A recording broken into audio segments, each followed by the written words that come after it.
Il est le roi de rois, le Seigneur de seigneurs. Son nom c'est Jésus, Jésus, Jésus, Jésus. Oh,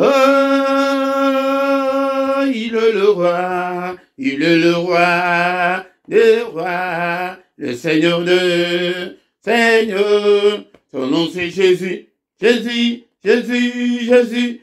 Oh, il est le roi, il est le roi, il est le roi des rois, le Seigneur de seigneurs. Son nom c'est Jésus, Jésus, Jésus, Jésus. Oh, il est le roi, il est le roi, il est le roi des rois, le Seigneur de seigneurs. Son nom c'est Jésus, Jésus, Jésus, Jésus. Oh, il est le roi des rois, le Seigneur de seigneurs. Son nom c'est Jésus, Jésus, Jésus, Jésus. Oh, il est le roi. Quand l'Esprit de Dieu habitait en moi, j'ai chanté comme David. Quand l'Esprit de Dieu habitait en moi, j'ai crié comme David. J'ai crié, j'ai crié, j'ai crié, j'ai crié comme David. J'ai crié, j'ai crié, j'ai crié, j'ai crié comme David. Quand l'Esprit de Dieu habitait en moi, j'ai chanté comme David. Quand l'Esprit de Dieu habitait en moi, j'ai chanté comme David. J'ai chanté, j'ai chanté, j'ai chanté, j'ai chanté comme David. J'ai chanté, j'ai chanté, j'ai chanté, j'ai chanté comme David. Seigneur notre Dieu, nous te sommes infiniment reconnaissants. N'après-midi, alléluia. Ponako 5 services et toyoka malobanayo. Moment oyo namamboko na yo, Seigneur de gloire. Tikete grâce na yo, ezala likolo na biso n'après-midi, alléluia. Tikete faveur na yo, ezala likolo na biso n'apoko, alléluia. Papa, levez la biso à travers ces enseignements, à travers cette étude biblique. Papa, levez la biso. Zala na biso kolo nabikama totik moment onamamboko na yo du début jusqu'à la fin. Et papa yonde umimondisa gloire na yo kita na poko alelo. Papa présence na yo, nous avons besoin de ta présence. Que ton règne vienne, Seigneur, ce soir au milieu de nous, ce soir. Que ton règne vienne, oh mon Dieu, mon roi. Tikete umimondisa peut-être jadi zambe nangu ya nyonso. Disposez moko na moko pona koyoka enseignement oyo. Ezala na poko alelo, ezala na vikole koya, ezala na bambule koya, papa tikete, maloba oyo Seigneur, ezo esika, na mitema, ya bana na yo, na kombo na Yesu Masia, na pa gloire na yo kita, abanyoso yaka pona kote mais la parole na yo, mosika na biso, na kombo na Yesu, disposez volonté à moko na moko, ezala Seigneur notre Dieu, ne prépona, koyoka, maloba na yo, pepona kokanga maloba oyo, nyonso pona lokumu na yo na kombo na Yesu Masia makila na Yesu ekouvrir biso makila na Yesu etelema lokola mbendele na biso makila na Yesu et justifier biso na pokwa lelo. Alléluia, car il est écrit qu'il n'y a aucune condamnation pour ceux qui sont en Christ Jésus. Yango biso tozali kati na yo condamnation mokote na kombo na Yesu. Nous avons prié. Amen, amen, amen, amen. Bien-aimé dans le Seigneur. Na pesi binombote, na kombo na Yesu, na après-midi alléluia, na étude biblique otoye, na enseignement biblique otoye peut-être quand zombe toka, ba enseignement. Ponani toye, na ba enseignement parce que l'élo, église, ezali côté enseignement te, ezali kolek sabatute, maloba ensemble, mais ezali kolek sabatuka ka milimo, ezali kolek sabatuka kaka délivrance. Mais bazali kolek sabatute la parole de Dieu. La parole de Dieu. Ban ensemble le lomingi. Bazana parole de Dieu. Yango, c'est pourquoi le Seigneur, le Tout-Puissant, Halobi était peuple nangai ezali détruit parce que bazali na connaissance atam kete. Yango de Halobi te que peuple nangai ezali détruit pour être bazo prier te. Mais pour la connaissance. Bien-aimé dans le Seigneur, yango de na pokwa lelo, toye ete, toye kola, maloba nanzabe toloba qui était, toko bandako solola, même les sujets qui fâchent, même les sujets ok, bazali kosala ba poto na l'église, bazali conseiller peuple de Dieu malamute, bazali koyaka na batem ba sujet ok yako lengi sabatu, olie kola sabatu évangile authentique, bazali kola sate, mais bazali kola sa karake recevez, mais awa biso tokoya kola sabino, ok Jésus-Christ. Tokolak Sabino, la vie éternelle, Tokolak Sabino, le royaume de cieux, Tokolak Sabino, était tous allés à passager dans Mukilo O, les alliés à bisoté, Ndekolanga, Yangonde, et Sengeli Toye Kola, Makambo Yambo Kanabiso, Oyo, Ezali Makambo, Yambo Kanabisote, Otozo Kangamanango, Awana Sena Moy. Na micro ya Pokwalelo, Ezali Mote Philippe, na yepete, na teyayo, na enseigné yo, Malobanan Zombe, Ndekolanga. Yangonde Seigneur atindinga pete oyoka maloba oyo ndekolanga soki ezali mbala na ya liboso soki nano osabone nanu te ndekolanga osabone soki ke oyebi ndenge ya kosabone te tuna na yo ndekolanga tuna ete mutu alakisa yo pete ntango nyonso tokozala en ligne okobanda kozwa notification olie ya kozela ete totindela yo lien. Bien-aimé dans le Seigneur, vous allez avoir petit toyekola maloba non zambe partagez na bande konsusu betali solo pande konsusu ete dimanche nyonso ko banangoga 17h toya koyoka maloba non zambe et pe tango ezali kotikala na ligne ya zongela maloba non zambe connaissance ekoya na koyoka. La foi vient de ce qu'on entend. Ce qu'on entend, c'est la parole de Christ.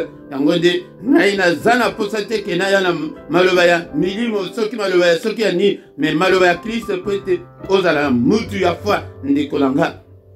Bien-aimé dans le Seigneur, yangonde toyeli na poko alelo peut-être tout solo la ma kambonan zambe ndekolanga ekozala distraité zala près était oyekola malobanan zambe.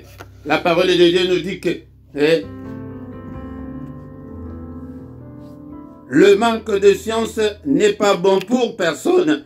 Proverbe chapitre 19, verset 2. Et celui qui précipite ses pas tombe dans le péché.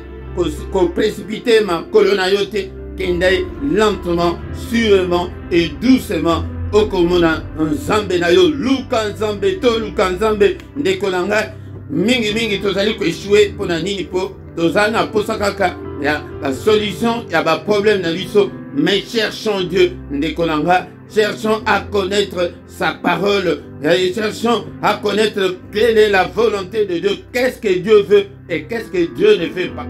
Bien-aimé dans le Seigneur, tant que tu as dit que mon peuple est détruit faute de connaissance, ignorance nayo, mutu ezaliko bomayo, ignorance, yango nyonso bakoye bisayo, lokola ke oza ignorant, okondima nayo kaka. Bien-aimé dans le Seigneur, Ezali na mukadaya, Osée chapitre 4, verset 6.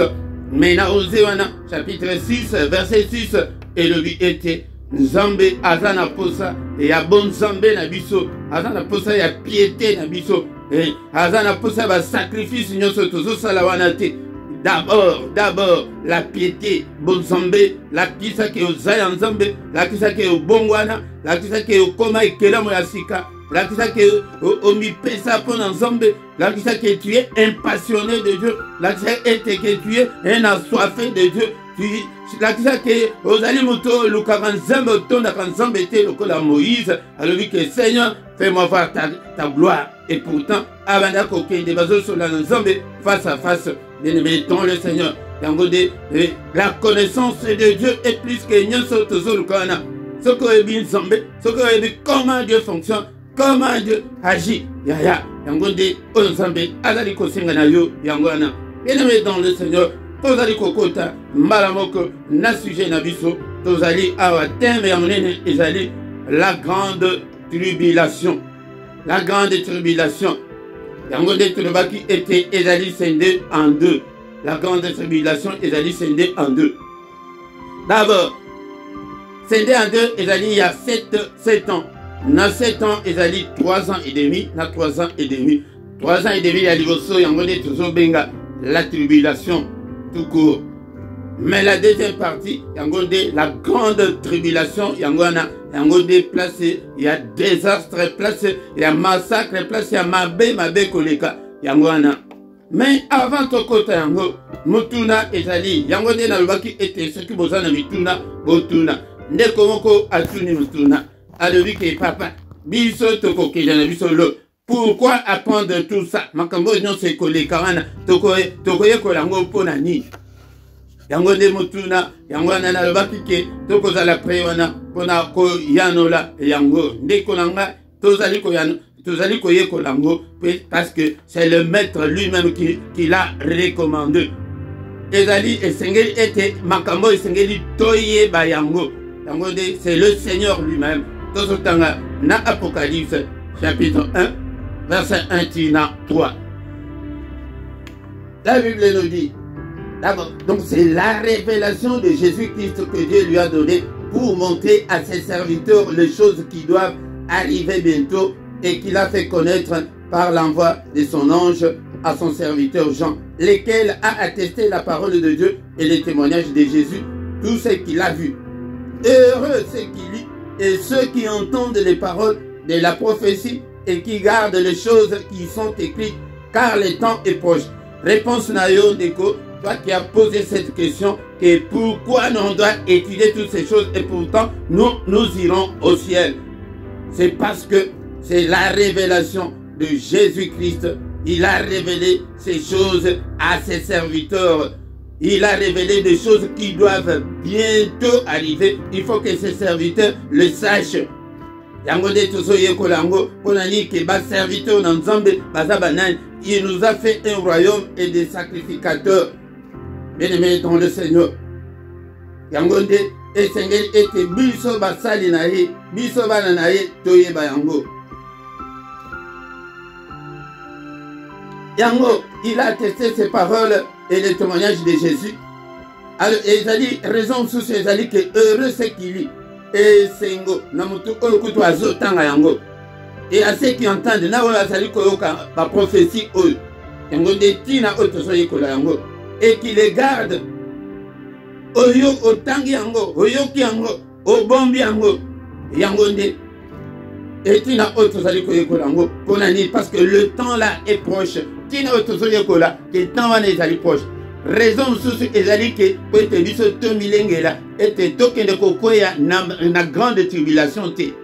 Po ete soki mutu ayebi danger oyo ezali koya liboso te, moyen à se préparer malamu ezali te. Oyebi ke non, route oyo tozokende nzela kuna liboso ekatani ebukani esali érosion yo ozoya na vitesse makasi yaya okende kokoya na érosion wana. Mais soki bayebisi yo bongo okoluka ke non todevie yango tosala demi-tour ou bien totelema wana eyebake ne solution ekozala ndenge nini. Yango wana réponse yango wana ndeko tozoyekola yango pamba te, tozolekisa ntango pamba te. C'est le maître lui-même qui a dit que alakisa biso makambo oyo ezali koya, esengeli ete totanga yango, esengeli ete toyeba yango, esengeli tobomba yango, ezali très important. Donc bamituna nyonso ntango ekobanda koya boye nakobanda koyanola bino kaka na ba verset biblique yango nde tozolekisa ntango ya pamba te makambo oyo esengeli bana nzambe ayeba ke nous avons un danger. Danger ezali liboso na biso, il faut tosala tout éviter danger wana. Ata utango ke ozali komona ke no yo Seigneur nano ayete ndenge nini oyebi oza 100% sûr que non ke okoéchappe. Non, soki bongo kutu elinga ezala ke soki mutu abongoli motema esili nango. Non, nous devons faire encore d'efforts tant que Jésus nano ayete. Yaya, il y a de temps que enlèvement nano esalemite. Oyebite soki te tolinga tozala ke non mutu andimeli Yesu esili na ngomba la moko. Non, ondimeli Yesu. Maintenant tu dois marcher avec Jésus, tu dois marcher dans la crainte de Dieu. Il faut tomber la vie à sanctification jusqu'à la fin. Jusqu'à la fin. Bien-aimé dans le Seigneur, il faut rester fidèle jusqu'à la mort. Ceux qui veulent rester fidèles jusqu'à la mort, comme on a grande tribulation.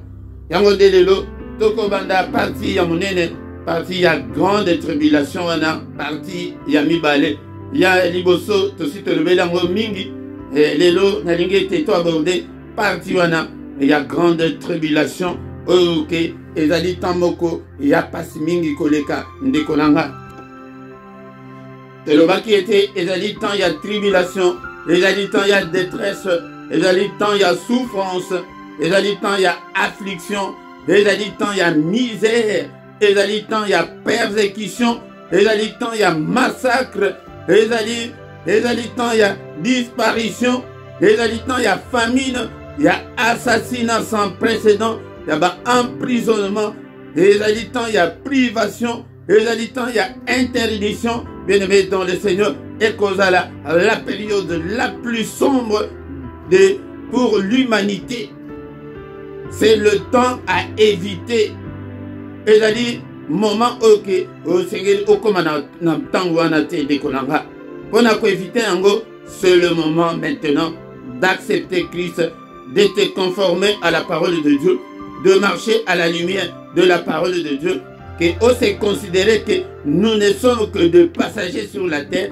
Mboka na biso ezali awate et tozotoko kende kokota na mboka elaka yango objectif na biso na kati na bonzambe c'est le salut de nos âmes.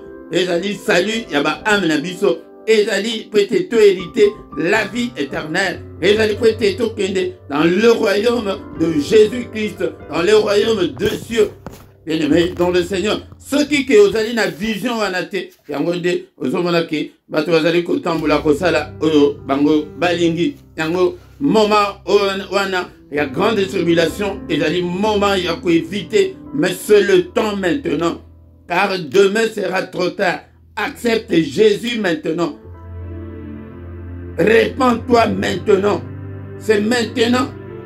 Demain sera trop tard parce que koyana et banité quand sous na pourquoi quand sous lobby quand sous ndenge to solo baboy on ne sait jamais yango de kolanga yango de malaki se o eya ete nazol ke bisabino nazol aksabino le danger qui est devant nous, un danger éternel. Il faut noter yango bien. Et la danger c'est que non au souffrir car pour un temps et c'est fini. Mais c'est un danger éternel. Ou bien au hériter la vie éternelle, ou bien au hériter le châtiment éternel. Là, ne ko pose une question. Quand on dit tina otozo ko la makambo yango. Yake pas si otozo mona 90 ans sur la terre ezamouké. Mais il y a la vie éternelle dans l'enfer. Bien-aimé dans le Seigneur, na lobakango la fois dernière que enfer wana zo ke lango na sango. Il a dit, là que moko, il y a moto, il y a degré, tu éviter ce qui combien de degrés, il y a colère, il y a ensemble, il y a nous sommes avec tout ça, il y a abombiango, na mukoloana, na enfer. Yo kende ko kabo la punition à Satan. Yo moto, ko kabo la punition à Satan. Non de kolanga, yaka et pas ensemble, tu n'as rien à perdre, donne seulement ton petit cœur là. Dieu a besoin de ton cœur là seulement. Et que banda Rolanda, répands-toi. Yango, bien-aimé, dans le Seigneur, tina otosoye kola yangwana. Na rien na lobby nangai. Nenge Jean alobi, lelo Jean azali susute. Ba Jean yatang na biso ye tozoye bisabino que c'est la grande détresse. C'est la grande détresse. Tozali kosala. Moi les visions mouké na automona qui la fois dernière te le belaki. Na mission ya antichrist tango akoya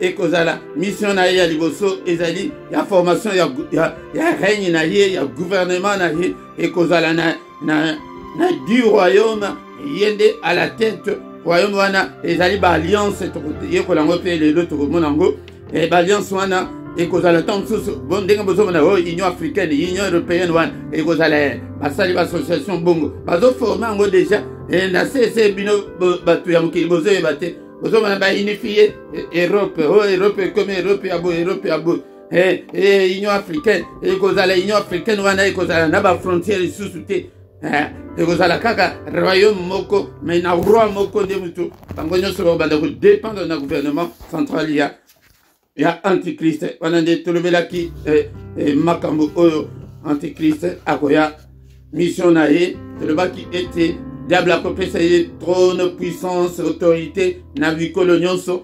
akosala bato nyonso ete bandima ba adorer l'antichrist ndenge biso bie tozali koadorer Jésus yango nde nayebisaki bino keno bomona na baécriture mingi ezala na babible kutu bato basala tradition antéchrist non antéchrist nte mais antichrist moto azali contre Christ ye nde wana moto azali koya na gouvernement wana na pouvoir wana yango nde tolobelaki la fin dernière ekozala ete mission na ye susu ekozalaki mpo bato nyonso baadore dragon ye nde Satan akokende kosotoproclame nzambe ke bato nyonso il faut batosa ye ekozala susu mission yake ye moko antichrist batombola ye bakopesa susu monoko yake afinga nzambe arrogance akofinga nzambe pendant 3 premières années wana makasi koleka akofinga nzambe tabernacle na ye na bavandi na likolo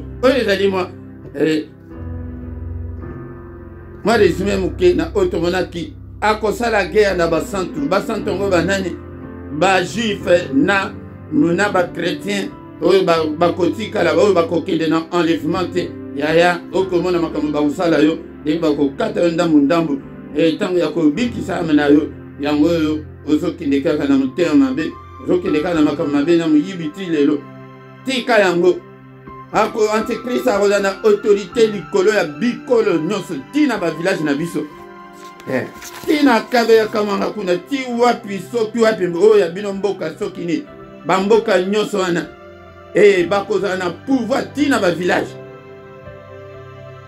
adoration yake baadore ye tolobelaki yango tolobaki ke mission na ye ezali ke akotravaille na les faux prophètes na enseignement oyo elekaki tolobelaki faux prophète et puis bakosala azala na mission ya kosala image wana ya bête ete image wana eloba bato nyonso batosa yango ndenge tolobaki tolobelaki mpona bacompagnon ya Daniel ete bazalaki na Babylone roi asalaki ekeko wana mpe ete mutu nyonso atosa yango oyo akotosa yango te bakobwaka ye na fournaise ardente yango nde makambo ekozala na grande tribulation bien aimé dans le Seigneur mais lelo tokolobela nini tolobelaki makambo ya bakosala image de la bête mais image de la bête wana akozala na chiffre na ye yango nde place tozobandela lelo na Apocalypse chapitre 13 verset 15. Bien-aimé dans le Seigneur, awa na chapitre oyo yango nde place okotanga okomona mission nyonso ya Antichrist et il lui fut donné d'animer l'image de la bête afin que l'image de la bête parla et qu'elle fit que tous ceux qui n'adoreraient pas l'image de la bête fussent tués. Alors on a Apocalypse 13, 15. Mutu nyonso oyo akoadore bête te bakoboma ye wana mission oyo ya aye nango maintenant awa nani baexécute yango te ezali mission oyo bapesi ke tala ndenge ozokende fait de route na yo yango.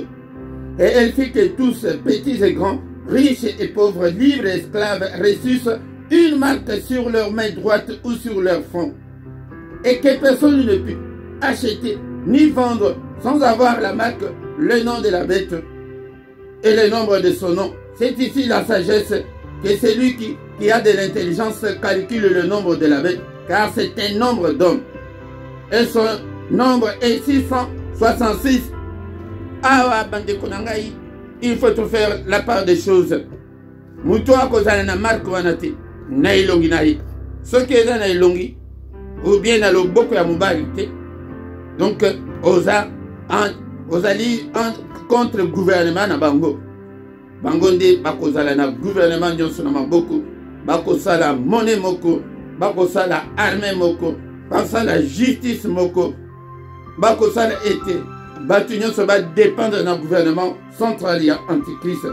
Mais ce que yo zanga yango ba chrétien boko zanga yango pona nini po bozalaka déjà na marque ya Saint-Esprit, mais bobebisa yango tango bozalaki kotambola wana se baninga bakeni na enlèvement bino lotikali sikoyo tango bakoya pete bacha marque na bango pete ezape spirituel moyen ezwayo ezate yango nde place okomona ke bakoboma yango wana alobi ke mutu akoki kosomba te, mutu akoki kovoyager te, mutu akoki kosala mosala te soki azali na marque wana te, la marque de la bête.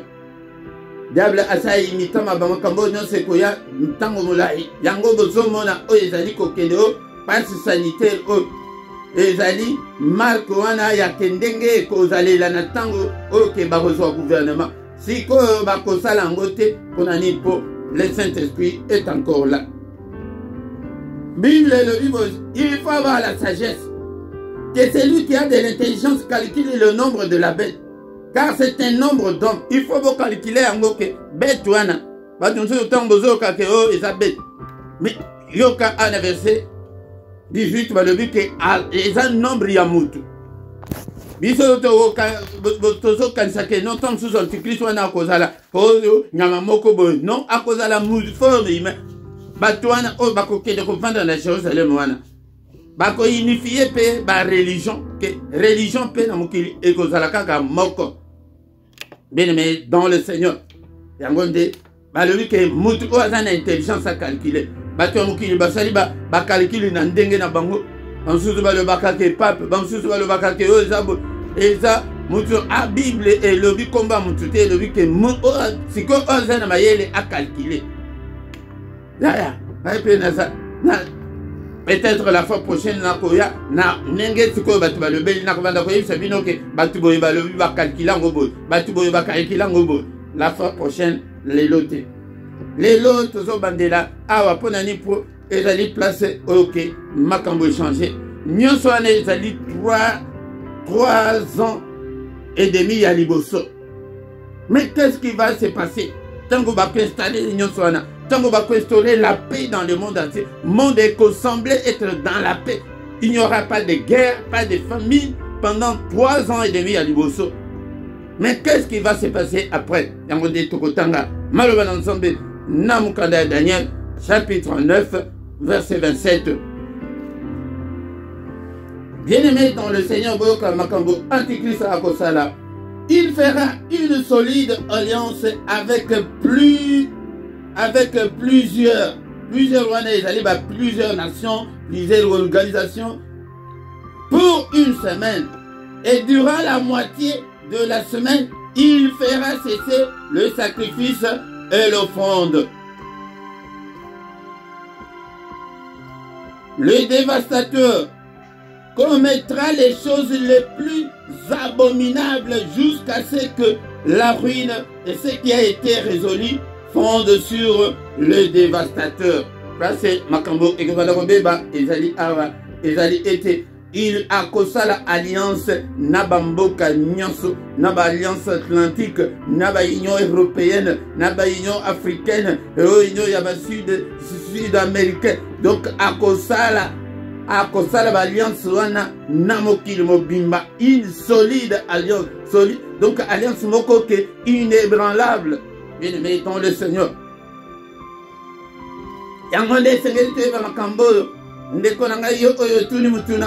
Nous sommes là pour enseigner ce que Jésus nous a dit d'enseigner.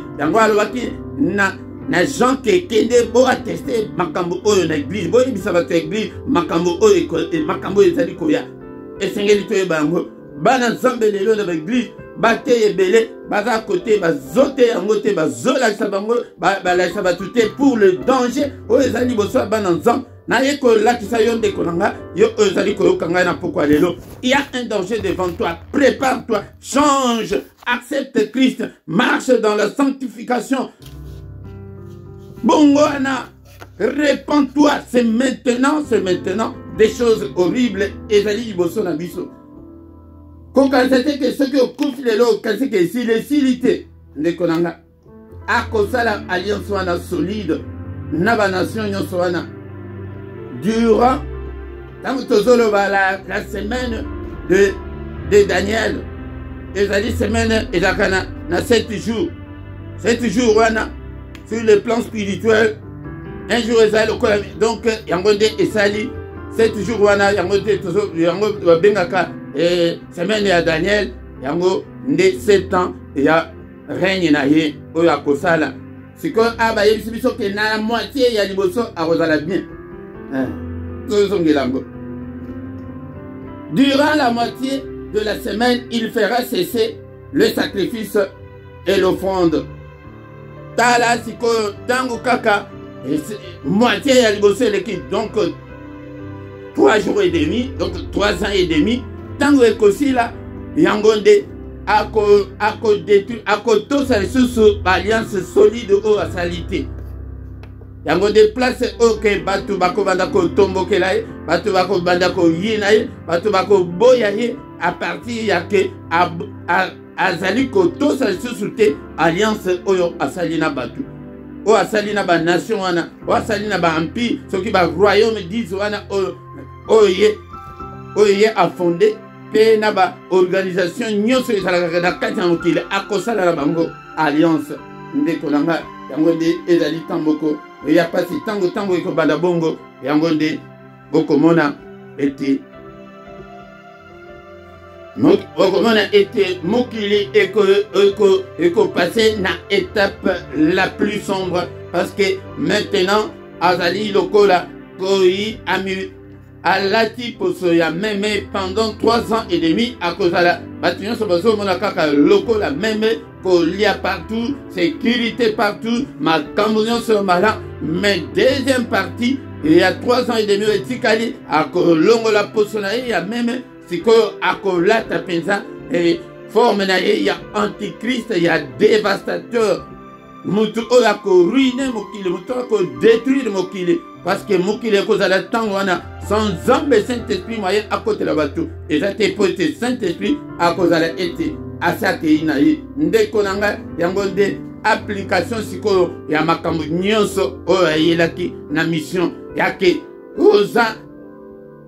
Première partie ekozala ke ozala na marque te koko voyager koko lekana na yo. Mais deuxième partie ekozala la restriction ekozala ke obligatoire.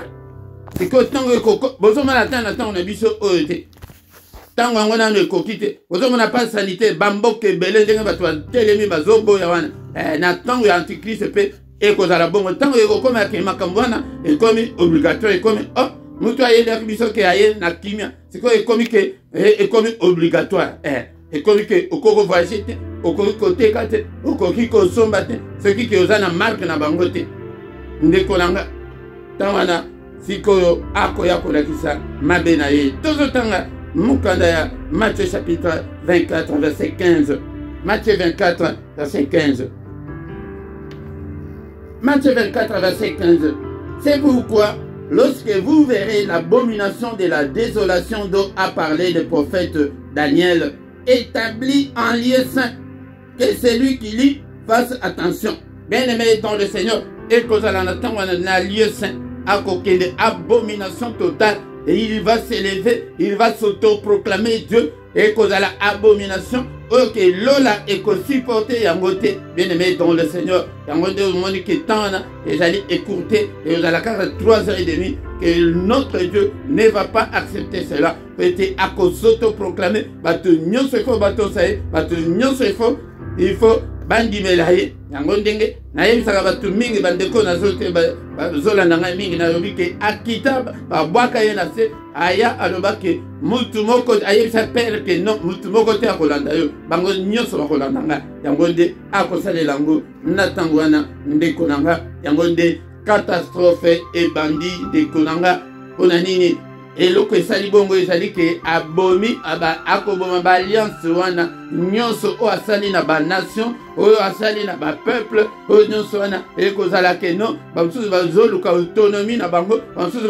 bakobanda koloba biso tolingi lisusu te bamosusu yango nde na Israel mpe lokola ndeko na nga bien-aimé dans le Seigneur, yango des massacres et kobanda, yango des déportations et kobanda. Asi abanda ki yango tomona ki na déportation ya ba juif, yango nde konanga soki ki ozamayele tala makambo oye ko salema natango ya grande tribulation, 6 millions de morts. Tosi to mona yango esalemi na mokili na ba guerre mondiale, yango nde combien de morts, des millions et des millions de morts. Combien tozo monango na ba guerre dans le monde, bien-aimé dans le Seigneur. Yende mtozali na sima ya makambwana. Image wana la kisaki a 3 premières années, bien-aimé et demi, bien-aimé dans le Seigneur, et cause à la suscité, mais il va maintenant à la kisasiko vrai face naïe, il y a antichrist, il y a Satan, il y a diable, il y a mabé, il y a méchanceté. Yango de konanga, yango ezali tamoko, ok. Bana nzambe boyeba makambo ngai ite Seigneur attesta yango, Seigneur tinango et à travers Jean que Jean kende koyebisa bana na ye makambo ezali ko yasima pasi na yo ya muke wana oke ozongeli sima ya ke po botite po balite wana eza pasi ya ko comparer na tango ya antichrist. Bien-aimé dans le Seigneur, mieux que la tamawa na conseiller na poko lelo ete keba tant ezali ko yasima ezali malamu te. Pendant ces temps de massacres, pendant ces temps très mauvais, yangonde et Israël peut écouter les mélas. Antichrist peut être la première partie. Il y a 3 ans et demi à Liboso, bah kumisa qui est le week non, il est pesant. Il y a des messi au bisoto bandaki kozela bambula na bambula. Mais yo kasiko ndenge Seigneur akosala na ba juif na tango yango ya massacre. Il y a déportation, il y a assassinat, il y a détresse. Naba chrétien bako souffrir kaka bat oke bako na marque ya bête ndenge bato bazana pas sanitaire lelo bazana accès makambo ebele et cause à la peine ndenge wana natan ya grande tribulation natan ya marque de la bête. Zacharie chapitre 12 verset 10.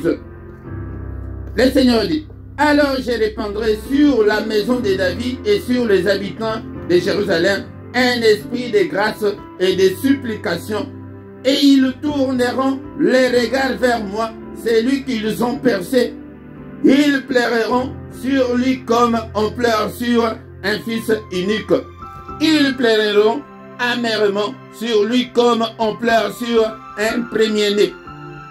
Natangwana, le Seigneur notre Dieu, à côté de l'esprit naïe, naba juif, pour na kolakisa bango ke azali Christ te o binobo bandeki kozela. Yende kutu antichrist, yango de ako répandre esprit de grâce na ya supplication. Yango de l'Israël va se tourner vers Christ, ok lelo bazon di melayete boy. Mais jour wana na 3 dernières années et demi wana etikali wana yango de ils vont commencer à pleurer. Ils vont se tourner vers celui qu'ils ont percé. Ah. Ils pleureront comme on pleure sur un fils unique. Mana moko kaka kufi. Oyebindeni balela. Pour éviter azalaki na kaka moko wana. Yango de makambo kosalema na grande tribulation. Yango na dekolanga. Ba pem susu otolobeli. Toko banda koya nango susu. Kaka malembe. Nazosongela lelo nazolobela mingi. Que tozoye kolango wete Seigneur notre andima ke atinde biso yango ke toye kola toye bayango to bomba yango bomba makambo na zolo banayo ezali ngai te ezali recommandation ya Jésus wana ya be massacre ezali kozela biso liboso mais ba oyo bakobika bakokende na enlèvement bakomona yango te ezali tango nini yango nde na zozongela moke ezali ke tango ako rompre alliance wana wasali na ba grande nation yango déplace tribulation et kobanda yango première partie il va faire semblant d'être meilleur d'être pacifique mais tango ke akolongo la posona wana ya même o mokili banda komona tango siko akoko lata casquette wana ya antichrist na deuxième partie yango na yo ozotombola ozokela la isa caché na yo nombo ya bête on en a ngoté allez bokanga et kozala peut-être pe na de porte à porte. Mazali kokota na ndaku ndaku. Bien aimé dans le Seigneur. Yangonde makambo esengela ki eteto ekolana après-midi à lelo tokoti na grande tribulation tokoya na ba parti ezali ebele ndenge ni pe Seigneur a intervenir mais siko lokola ke peuple Israël babandi kolela boye siko Seigneur a kosala bango nini peut-être ba ko reconnaître ye mais na temps ya grande tribulation na temps ya que Saint-Esprit moyen à côté le peuple Israël ezate na ba chrétien pe ba oyo ba kotika wana bako lela Jésus mkolana pona nini na zebanda ko tombola na kindumba pona nini bakenda ko kotanga na franc-maçon o ngai pasteur mobimba yaya bima na occultisme wana bokoma ko ya ko sala biso ba miracle o ya occultisme kuna osaya nzambe te frère frère pasteur frère apôtre frère prophète bima kuna zonga na nzela zonga na nzela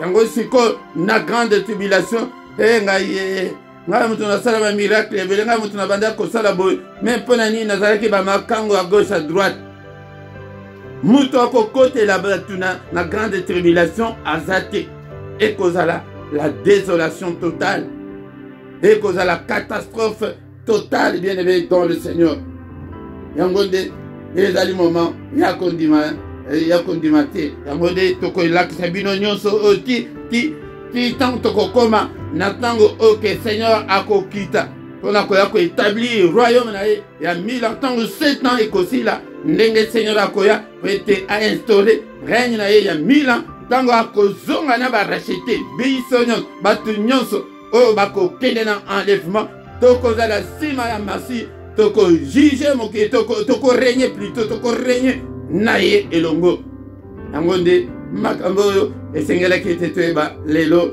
ndeko na ngai la fois prochaine tokocontinue nango tozobondela. Seigneur notre Dieu, nous te sommes infiniment très reconnaissants ndenge okebisi biso na makambo ezali koya ke la grande tribulation ezali koya oyo ke banda mokili ebanda nano esalema te epe okopermettre lisusu te ke esalema ndeko na nga yango nde pesa motema na yo ndimela Yesu Kristo.